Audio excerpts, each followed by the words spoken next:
बिस्मिल्लाहिर्रहमानिर्रहीम। लाखों करोड़ों दुरूदो सलाम मोहम्मद मुस्तफ़ा सल्लल्लाहु अलैहि वसल्लम और आले मोहम्मद पर। मैं हूं उमर दराज गोंदन। पाकिस्तान में आम इंतखाबात की तारीख 8 फरवरी मुकर्रर की गई है, लेकिन 8 फरवरी को लेकर बहुत ज़्यादा खदशात हैं, बहुत ज़्यादा चीज़ें हैं। अदालतें बेशक जो मर्जी कहती रहें, लेकिन ग्राउंड के ऊपर जो सूरत हाल है वो नज़र आ रही है। मसलन मिसाल के तौर पे आप किसी जगह पे भी जाएं, आपको ग्राउंड पे कहीं इलेक्शन एक्टिविटी नज़र नहीं आ रही। अब उसकी क्या वजह है वो अपनी जगह के ऊपर, लेकिन जो सबसे बड़ा खदशा है वो सिक्योरिटी का खदशा है। और इस हवाले से फजलुर रहमान जो हैं PDM के सरबरा, वो खुद प्रेस कॉन्फ्रेंस कर चुके हैं और वो कह चुके हैं जी 2 सूबे जो हैं वो बदअमनी की लपेट में हैं और इलेक्शंस को लेके शायद कुछ इस किस्म की बातें उन्होंने की। फिर आज से 1-2 रोज पहले बताया गया है कि जी उनको लेके एक सिक्योरिटी थ्रेट लेटर जारी किया गया कि फजलुर रहमान जो हैं और जो दीगर क़यादत है उनके ऊपर हमले का खदशा मौजूद है। और उसमें एमल वली खान का नाम बताया गया, फजलुर रहमान का नाम था, इन दोनों के हवाले से कि खैबर पख्तूनख्वा और वहाँ पे ये सूरत हाल हो सकती है। अब से थोड़ी देर पहले खबर अचानक ही आती है कि PDM के जो सरबराह हैं फजलुर रहमान, उनके काफिले के ऊपर डेरा इस्माइल खान के अंदर हमला हुआ है। फिर थोड़ी देर के बाद खबर ये आती है कि उनके काफिले के करीब फायरिंग हुई है, लेकिन इस फायरिंग से किसी किस्म का कोई नुकसान नहीं हुआ और फजलुर रहमान जो हैं वो उसके अंदर महफूज रहे हैं। इस हवाले से उन्होंने, उनके जो तर्जुमान है JUI के, उनकी तरफ से कहा गया कि फायरिंग बुज़दिलाना कार्रवाई है। बारहा मुतनब्बे कर चुके हैं कि हमारी क़यादत के लिए हालात साजगार नहीं है, फौरी तहकीकात कराएं, इदारे क्यों कर अपनी जिम्मेदारी पूरी नहीं कर रहे। अब उन्होंने जब ये कहा, उसके साथ उन्होंने कहा कि खैबर पख्तूनख्वा और बलूचिस्तान में अमन व अमान की सूरत हाल दिन ब दिन खराब होती जा रही है। अब सारा कुछ ये हुआ और उसके बाद जो पुलिस है, और इवन इस दौरान हुआ ये है कि वजीर आजम अनवारुल हक काकड़ ने फौरी तौर पे इस वाक़े के ऊपर रिपोर्ट तलब कर ली है। लेकिन अब थोड़ी ही देर में सूरत हाल यकसर तब्दील हो गई है और बताया यह गया है कि वो गाड़ियां या जो वो स्क्वाड था वो फजलुर रहमान का ज़रूर था, लेकिन फजलुर रहमान उस वक्त उन गाड़ियों के अंदर सवार नहीं थे। वहाँ पे उनके जो मुख्तलिफ लोग हैं, बताया यह गया है कि उनकी जो फजलुर रहमान पर जो उनके सूबाई वहाँ पे तर्जुमान है, उन बताया जी फजलुर रहमान पर हमले की खबर में सदाकत नहीं है, वो अपने घर के ऊपर हैं और उनके स्क्वाड की गाड़ियाँ जो हैं वो पेट्रोल डलवाने के लिए गई हुई थी और इस दौरान हवाई फायरिंग हुई। चूंकि वो आज अपने इलाके में मौजूद थे, उनके बेटे का एक वलीमा इस्लामाबाद में हुआ। दूसरी खबर ये थी कि आबाई इलाके के अंदर वो वलीमा करने जा रहे हैं। दूसरा फिर ये भी खबर आई कि वो इलेक्शन कैंपेन के लिए निकले हुए थे, तो उनकी जानिब से ये हुआ। लेकिन खैबर पख्तूनख्वा की इस हवाले से जो उनकी क़यादत है, उन्होंने वाज़े अंदाज में बता दिया है कि उनके ऊपर हमला नहीं हुआ। लेकिन दूसरी जानिब एक और जो इत्तलात हैं वो ये हैं कि जनाब जो अस्करियत पसंद हैं, जो दहशत गर्द हैं, वो पुलिस की एक चेक पोस्ट के ऊपर हमला कर रहे थे और फजलुर रहमान की गाड़ियां वहां पे गुजर रही थी, तो वो फायरिंग की जद में आ गई हैं। और इस सिलसिले में जो DI खान पुलिस है, उन्होंने किसी भी किस्म की तरदीद की है और वो ये कह रहे हैं कि एक तो फजलुर रहमान गाड़ी में मौजूद नहीं थे, दूसरा उनके ऊपर हमले के लेके सदाकत नहीं है। बिल्कुल अल्लाह करे ऐसा ही हो और तमाम जो पाकिस्तान की सियासी क़यादत है वो महफूज रहे, क्योंकि हम कोई भी सानिहा, कोई भी इस किस्म का वाक़या जो है वो अफोर्ड नहीं कर सकते। अल्लाह ताला खैर व आफियत के साथ पाकिस्तान के अंदर जो इलेक्शन का प्रोसेस है उसको मुकम्मल करवाए, क्योंकि इलेक्शन का प्रोसेस मुकम्मल होगा, इलेक्शन होगा तो ही पाकिस्तान के अंदर जो इस्तेहकाम है वो आएगा।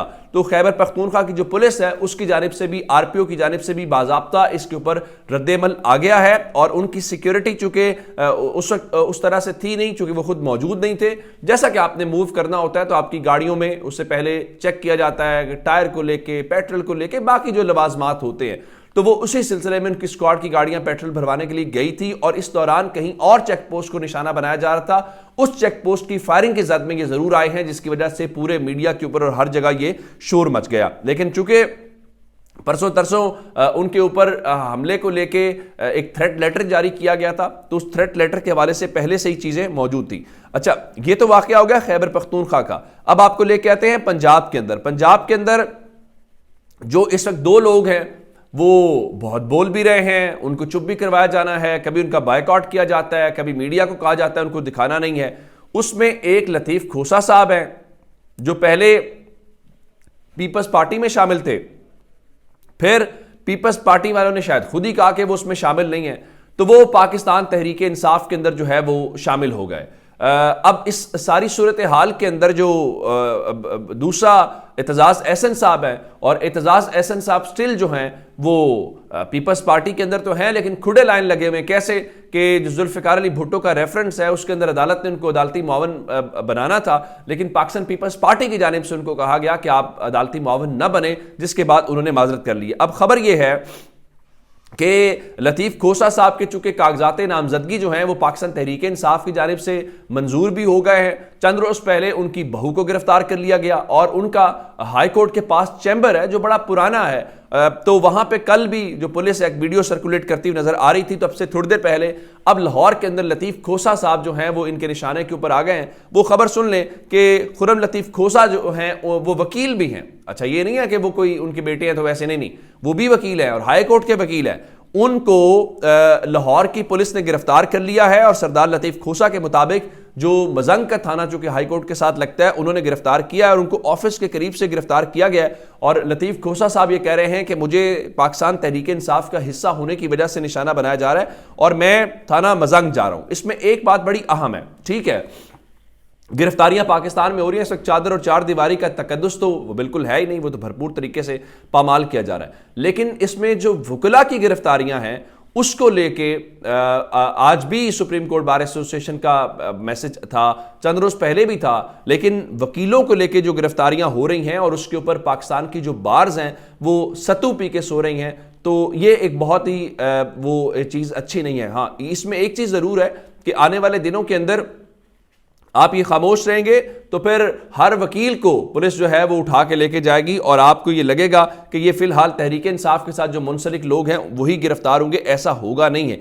तो अब उनको गिरफ्तार किया गया है। दूसरी जानिब मुस्लिम लीग नून जो है वो आंसू क्या उसको कहना चाहिए, आर्टिफिशियल किस्म के, इस वक्त जो तहरीक इंसाफ का बल्ले का इंतखाबी निशान है उसको लेके जो सबसे ज्यादा बेनिफिशरी है वो मुस्लिम लीग नून है। हत्ता कि उस चीज को लेके शहबाज शरीफ पार्टी सदर उन्होंने प्रेस कॉन्फ्रेंस की है, बाकी जो उनके रहनुमा हैं उन्होंने प्रेस कॉन्फ्रेंस की है। अब अचानक से ख्वाजा साद रफीक जो हैं वो लाहौर में ये फरमा रहे थे कि देखिए जी, मुस्लिम लीग नून नहीं चाहती कि बैलेट पेपर के ऊपर बल्ले का निशान ना हो। यानी वो कह रहे हैं कि हम तो चाहते हैं कि बल्ले का निशान हो, नहीं आप चाहते होते तो शायद इलेक्शन कमीशन से ऐसा फैसला ही ना आता।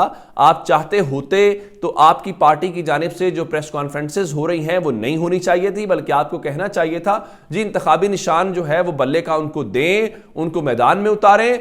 चूंकि आप कह रहे हैं कि लोग आपके साथ हैं तो आप कहते हैं जनाब हम उनका मैदान में मुकाबला करने के लिए तैयार हैं। पाकिस्तान तहरीक इंसाफ के मुतालिक मैंने आपको बताया था, क्या बाइकआउट की ऑप्शन उनके पास है? कल मैंने आपको बताया था लोग उनको कह रहे हैं कि जी देखें जी आपके साथ तो ये हो रहा है, आपके कागजात मुस्तरद हो रहे हैं, तो आप छोड़ें, आप बाइकआउट के ऊपर चले जाएं।